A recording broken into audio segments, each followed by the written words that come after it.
ዳግም ተቃቅፈን በናፍቆት በለቅሶ ዳግም ተቅሶ ዳግም ተቃቅፈን በናፍቆት በለቅሶ ዳግም ተቃቅፈን በናፍቆት በለቅሶ ብሩህ ነገር ከውስጣችን ነቅሶ ዳግም ተቃቅፈን በናፍቆት በለቅሶ ክቡራትና ክቡራን እንደምትመለከቱት አቶ ጀውሃር መሐመድም የዚህ ታላቅ ፕሮግራም ታዳሚ ሆነዋል። ከልብ እናመሰግናለን። አላሁ አክበር አላሁ አክበር አላሁ አክበር።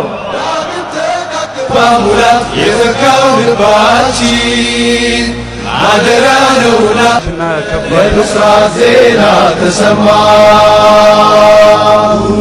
ለጀሰድ የሚመች ለሩህ የሚስማማ ቢይዞ ሰንሰለት ቢገደፉት ካስማ እንደ እህል የሚርብ እንደ ውሃም የሚጠማ አድርሰው ዛሬ እዚህ እንገናኛለን። አላሁ አክበር አላሁ አክበር። ቆመናል ዛሬም በጋራ የብስራት ዜና ተሰማ አላሁ አክበር አላሁ አክበር።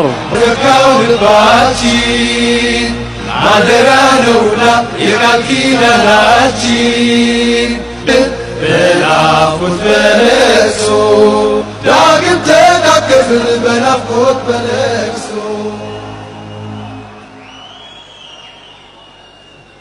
አላሁ አክበር አላሁ አክበር የብስራት አላሁ አክበር። እጅ ተይዘን የኢፌዴሪ ጠቅላይ ሚኒስትር ክቡር ዶክተር አብይ አህመድ ተቀላቅለውናል። የኢትዮጵያ እስልምና ጉዳዮች ጠቅላይ ምክር ቤት አመራሮች አቀባበል ሲያደርጉላቸው ነው እየተመለከትን የምንገኘው። በአንድነት ለመቆም ይሄው ቃል ገብተናል። ክቡር ሚኒስትሩ ቦታቸውን ይዘዋል። ክቡር ዶክተር አብይ አህመድ እንኳን በሰላም መጡ። አህለን ወሰህለን ዌልካም ብለናል። ቀደም ተብሎ እንደተገለጸው በድጋሚ የኢፌዴሪ የሰላም ሚኒስትር የሆኑት ክብርት ሙፈሪሃ ካሚል ቀደም ብለው አዳራሻችን ላይ መቀላቀላቸው ይታወሳል።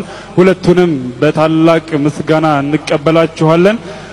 ክብራትና ክብሯን ያው ሁላችሁም ወደ አፋችሁ የሆነ ነገር እየሰደዳችሁ እንደሆነ ተስፋ እናደርጋለን። መቼም ዛሬ የምንገኘው የአንድነትና የአብሮነት የኢፍጣር ምሽት ላይ ነውና ደስታ አላምራ ለሳቄ ባይተዋር አረገኝ ከክፍል መራቄ ስንት ጉዳይ ያለኝ ያላንተ ማይሞላ ዛሬ በዱንያ ላይ ነገ ባርሽ ጥላ የሄድኩበት መንገድ የቀና መስሎኝ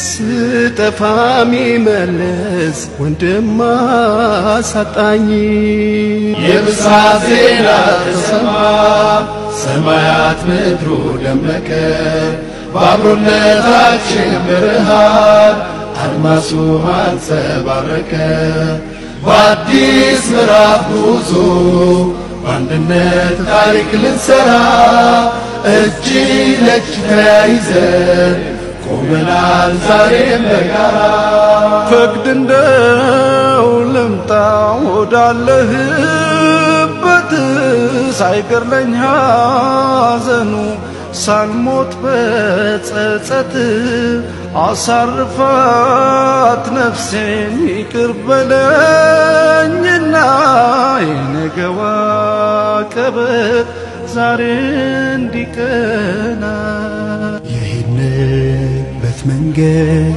ልክ አልነበረም ወንድም አስረስቶ ለነፍስ ያደላው በእናቶች ለቅሶ በአባቶች ልመና ታሪክ ሊሆን በቃ ያ ሁሉ አለፈና የምስራች ዜና ተሰማ ሰማያት ምድሩ ደመቀ በአብሮነታችን ብርሃን አድማሱ አንጸባረቀ በአዲስ ምዕራፍ ጉዞ በአንድነት ታሪክ ልንሰራ እጅ ለእጅ ተያይዘን በጋራ ቂም በቀልን ሽረን ይቅርታ መርጠናል በአንድነት ለመቆም ይኸው ቃል ገብተን